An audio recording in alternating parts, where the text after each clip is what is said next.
आज हो गया है 4 मई। आइए अब आज सुबह की सबसे बड़ी खबरों पर एक नजर डाल लेते हैं। दोस्तों, आपको बता दें कि आज की बड़ी खबरों में कोरोना की वैक्सीन से जुड़ी बड़ी खबर सामने आई है।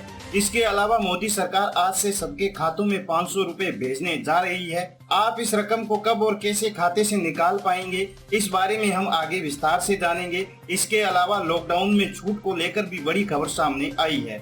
साथ ही लॉकडाउन की वजह से दूसरे राज्यों में फंसे लोगों के लिए भी बेहद जरूरी और बड़ी खबर सामने आई है। तो दोस्तों, इस वीडियो में हम आपको इन खबरों के साथ और भी कई महत्वपूर्ण खबरें बताने वाले हैं, तो वीडियो को ध्यान से आखिर तक जरूर देखें। वीडियो में हम आगे बढ़ें उससे पहले वीडियो को लाइक और शेयर कर दीजिए, क्योंकि आपका एक लाइक हमारे लिए बहुत मायने रखता है। तो आइए बढ़ते हैं अपनी पहली खबर की तरफ और सबसे पहले देश में कोविड-19 की ताजा रिपोर्ट के बारे में जान लेते हैं। ताजा आंकड़ों के मुताबिक भारत में कोरोना के कुल मरीजों की संख्या बढ़कर 42,490 हो गई है। अभी 29,320 मरीजों का इलाज चल रहा है, जबकि कुल 11,775 मरीज संक्रमण से ठीक हो चुके हैं। वहीं 1,391 लोगों की इस संक्रमण से मौत हो चुकी है। कोरोना वायरस को मात देने के लिए पीजीआई चंडीगढ़ में माइक्रोबैक्टीरियम वैक्सीन पर शुरू हुए ट्रायल का फेज यानी सुरक्षा ट्रायल सफलतापूर्वक पूरा कर लिया गया है। ये वैक्सीन के ट्रायल का प्रथम चरण है। ऐसे कई चरणों से गुजरने के बाद ही इस वैक्सीन की कोरोना वायरस के इलाज में उपयोगिता सिद्ध हो पाएगी। पीजीआई के डायरेक्टर ने कहा है कि ट्रायल पूरा होने में 3 से 6 महीने का समय लगता है। उम्मीद की जा रही है कि पीजीआई इसे 3 महीने में पूरा कर लेगा। इसके सुरक्षा ट्रायल में जिन मरीजों पर इसका प्रभाव चेक किया गया है वे सभी सुरक्षित है, इसलिए ट्रायल को आगे जारी रखते हुए इसे 40 मरीजों पर शुरू करने की अनुमति दे दी गई है। भारतीय रेलवे ने अपने विभिन्न जोन के लिए दिशा निर्देश जारी कर कहा है कि फंसे हुए लोगों को ले जाने के लिए क्षमता की 90% मांग होने पर ही विशेष श्रमिक ट्रेन चलाई जानी चाहिए। रेलवे ने कहा है कि स्थानीय सरकार प्राधिकार टिकट का किराया एकत्र कर और पूरी राशि रेलवे को देकर यात्रा टिकट यात्रियों को सौंपेंगे। रेलवे ने ये भी कहा है कि संबंधित राज्य संबंधित स्टेशन पर पर्याप्त सुरक्षा उपलब्ध कराएंगे, जिससे ये सुनिश्चित हो सके कि केवल वही यात्री स्टेशन में प्रवेश कर पाए जिन्हें यात्रा की मंजूरी दी गई है और जिनके पास यात्रा का वैध टिकट हो। रेलवे ने कहा है कि प्रत्येक श्रमिक स्पेशल ट्रेन का केवल एक गंतव्य होगा।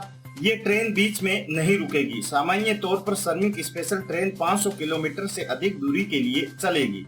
ये ट्रेन गंतव्य से पहले बीच में किसी स्टेशन पर नहीं रुकेगी। पूरी लंबाई वाली ट्रेन में यात्री सोशल डिस्टेंसिंग के नियम का पालन करते हुए बैठेंगे और बीच वाली सीट पर कोई नहीं बैठेगा। इस तरह की प्रत्येक ट्रेन लगभग 1200 यात्रियों को ले जा सकती है।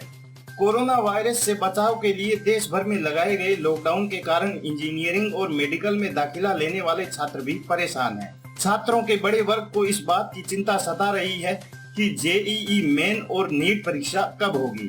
छात्रों और अभिभावकों का ये इंतजार 5 मई को खत्म होने वाला है। मानव संसाधन विकास मंत्री रमेश पोखरियाल मंगलवार दोपहर 12 बजे इसकी घोषणा करेंगे। केंद्रीय मंत्री मंगलवार को देश भर के छात्रों से वेबिनार के माध्यम से सीधे संवाद करने जा रहे हैं। इस कार्यक्रम के दौरान रमेश पोखरियाल जेईई मेन और नीट की परीक्षा की डेट की घोषणा भी करेंगे। जेईई मेन और नीट परीक्षा जून के अंतिम सप्ताह में आयोजित होने की संभावना है। दुनिया भर के ज्यादातर देशों में कोरोना वायरस के संक्रमण को फैलने से रोकने के लिए लॉकडाउन किया गया है। इसके कारण कच्चे तेल की कीमतों में भारी गिरावट देखी जा रही है, लेकिन इसी बीच पेट्रोल और डीजल की दरें 50वें दिन भी स्थिर बनी हुई है। लेकिन इसी बीच तेल कंपनियों ने दिल्ली में जेट ईंधन की कीमत में 23.2% के हिसाब से 6,812 रुपए प्रति किलोमीटर की कटौती की है। दिल्ली में ये अब 22,544 रुपए प्रति किलोलीटर है। आपको बता दें कि एटीएफ का इस्तेमाल हवाई जहाज में ईंधन के रूप में किया जाता है। इसकी कीमत अब कारों और दुपहिया वाहनों में इस्तेमाल होने वाले पेट्रोल की कीमत का 1/3 से भी कम है। फरवरी के बाद से एटीएफ की कीमतों में ये अब तक की सबसे तेज और छठी कटौती है। फरवरी के बाद से जेट ईंधन की कीमतों में लगभग 2/3 की कटौती की गई है। देश में कोरोना वायरस का संक्रमण बढ़ता जा रहा है। इस वायरस की वजह से देश में एक बार फिर लॉकडाउन बढ़ा दिया गया है। अब लॉकडाउन 17 मई तक लागू है। इस संकट के बीच केंद्र सरकार आज देश के गरीबों के खाते में 500 रुपए की दूसरी किस्त डालने वाली है। ये किस्त महिला जन धन खाता धारकों के अकाउंट में दी जाएगी। बता दें कि सरकार की ओर से गरीबों की मदद के लिए अप्रैल से 3 महीने तक हर माह 500 रुपए की मदद देने की घोषणा की गई थी। ये फैसला कोरोना संकट को देखते हुए लिया गया था। इसकी जानकारी देते हुए वित्तीय सेवा सचिव देवाशीष पांडा ने कहा कि लाभार्थियों को ये पैसा निकालने के लिए एक सारणी जारी की गई है। उसी के हिसाब से वे बैंक शाखा या ग्राहक सेवा केंद्र पर जाकर पैसा निकाल सकते हैं। इस पैसे को एटीएम से भी निकाला जा सकता है। दोस्तों, अगली खबर बताने से पहले आप सभी से एक सवाल, कोरोना को लेकर मोदी सरकार के काम को आप कितने नंबर देंगे? आप 1 से 10 तक की रेटिंग दे सकते हैं, तो कमेंट करके जवाब जरूर दें, जिससे कि ये पता चल सके कि देश की जनता का सरकार के प्रति कैसा रुख है। सेना के तीनों अंगों ने रविवार को लॉकडाउन 2.0 के आखिरी दिन कोरोना योद्धाओं का सम्मान किया। विशेष विमानों के जरिए देश के विभिन्न कोविड अस्पतालों पर फूल बरसाए गए। कई जगहों पर सेना के बैंड ने विशेष धुन बजाकर डॉक्टरों और नर्सों का सम्मान किया। स्वास्थ्य कर्मियों का पूरा समुदाय अपने इस स्वागत से बेहद खुश है और इसके लिए सेनाओं को धन्यवाद दे रहा है। लेकिन इसी बीच अनेक डॉक्टरों और अन्य स्वास्थ्य कर्मियों ने स्वयं को दी जा रही सुविधाओं पर सवाल उठाए हैं। इनका कहना है कि स्वागत करने के अलावा सरकार को डॉक्टरों की सुविधाओं पर भी ध्यान देना चाहिए। लेकिन इसी बीच अनेक स्वास्थ्य कर्मियों को आने जाने की सुविधा नहीं मिल पा रही है। अनेक अस्पतालों में पीपीई किट और रहने की सुविधाएं नहीं है। इन मामलों के अनेक बार उठने के बाद भी इनका आज तक कोई समाधान नहीं किया गया है। कोरोना वायरस की स्थिति को देखते हुए केंद्र सरकार ने लॉकडाउन की अवधि को दूसरी बार 17 मई के लिए बढ़ा दिया है।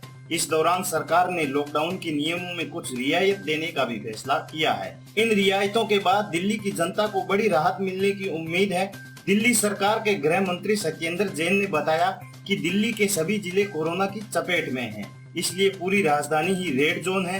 हर जिले में 1 से अधिक कंटेनमेंट जोन है। इन कंटेनमेंट जोन में किसी तरह की राहत नहीं दी जाएगी। हालांकि जो स्थान कंटेनमेंट जोन में नहीं आते हैं उन्हें कुछ रियायतें दी जाएगी। इन रियायतों में निजी वाहनों में पीछे की सीट पर 2 लोग और मोटरसाइकिल पर एक व्यक्ति को सवार होकर बाहर निकलने की अनुमति होगी। आईटी कंपनियों और कॉल सेंटरों को 33% स्टाफ के साथ कार्यालय खोलने की अनुमति मिलेगी। सिक्योरिटी गार्ड और स्वरोजगार के कामों से जुड़े लोग जैसे प्लम्बर, इलेक्ट्रीशियन को भी काम करने की अनुमति मिलेगी। हालांकि नाइयों पर अब भी प्रतिबंध जारी रहेगा। लॉकडाउन के चलते देश के अलग अलग राज्यों में फंसे मजदूर अब झारखंड लौट रहे हैं। झारखंड के मुख्यमंत्री हेमंत सोरेन ने लॉकडाउन का 2 सप्ताह तक सख्ती से पालन करने का निर्देश दिया है। हेमंत सोरेन ने कहा है कि केंद्र सरकार की ओर से जारी लॉकडाउन में ढील के निर्देश झारखंड में लागू नहीं होंगे।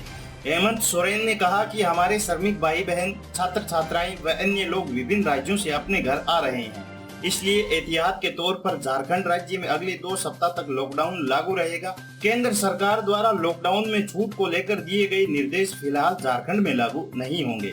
झारखंड के लोग और प्रवासी मजदूर बड़ी संख्या में दूसरे राज्यों से लौट रहे हैं। ऐसे में आशंका है कि वे दूसरे राज्यों से संक्रमित होकर आ सकते हैं। लगातार बढ़ते संक्रमण के मामलों के मद्देनजर झारखंड सरकार ने लॉकडाउन का सख्ती से पालन करने का निर्देश दिया है। देश में वस्तुओं की सुगम आपूर्ति सुनिश्चित करने के लिए गृह मंत्रालय सक्रिय हो गया है। गृह मंत्रालय ने कोरोना से निपटने की तैयारियों पर मॉनिटरिंग के लिए बनाए गए कंट्रोल रूम को सामान ढोने वाले ट्रकों और ड्राइवरों के लिए खोल दिया है। पूरे देश में कहीं भी कोई भी दिक्कत होने पर ट्रक ड्राइवर कभी भी गृह मंत्रालय की हेल्पलाइन पर फोन कर सकते हैं।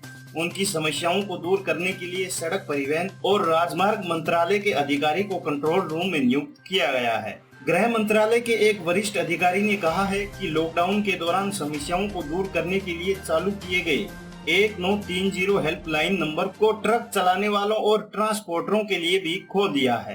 ट्रक और सामान की आवाजाही से संबंधित किसी भी समस्या के लिए वे इस हेल्पलाइन नंबर पर 24 घंटे में कभी भी फोन कर सकते हैं। ई कॉमर्स कंपनियां आज ग्रीन और ऑरेंज जोन में गारमेंट, मोबाइल फोन, इनसे जुड़े उत्पाद व अन्य गैर आवश्यक वस्तुओं की डिलीवरी शुरू करने जा रही है। इससे सैकड़ों छोटे कारोबारियों के कारोबार का पहिया लगभग 40 दिनों बाद फिर से घूमने लगेगा। ई कॉमर्स कंपनियों के मुताबिक उपभोक्ता T shirt, bermuda skirt, undergarment को सबसे अधिक सर्च और ऑर्डर कर रहे हैं। पर्सनल ग्रूमिंग प्रोडक्ट में hair removal cream, hair clippers, trimmers और हाउस होल्ड प्रोडक्ट्स में मच्छर मारने वाले रैकेट्स, मच्छरदानी, LED bulb, pressure cooker, water bottles, bedsheet और तौलिए जैसे आइटम के सबसे अधिक ऑर्डर किए जा रहे हैं। साथ ही mobile phone, charger, earphone, data cable जैसी चीजों की भी मांग काफी आ रही है। तो ये थी आज की बड़ी खबरें। उम्मीद करते हैं कि इससे आपको कुछ महत्वपूर्ण जानकारी मिली होगी। हम बस इसके बदले आपसे इतना ही चाहते हैं कि इस वीडियो को आप लाइक और शेयर करें, क्योंकि आपका एक लाइक और शेयर हमारे लिए काफी महत्वपूर्ण है। साथ ही रोजाना की ताजा खबरों से जुड़े रहने के लिए आप चैनल को सब्सक्राइब कर सकते हैं।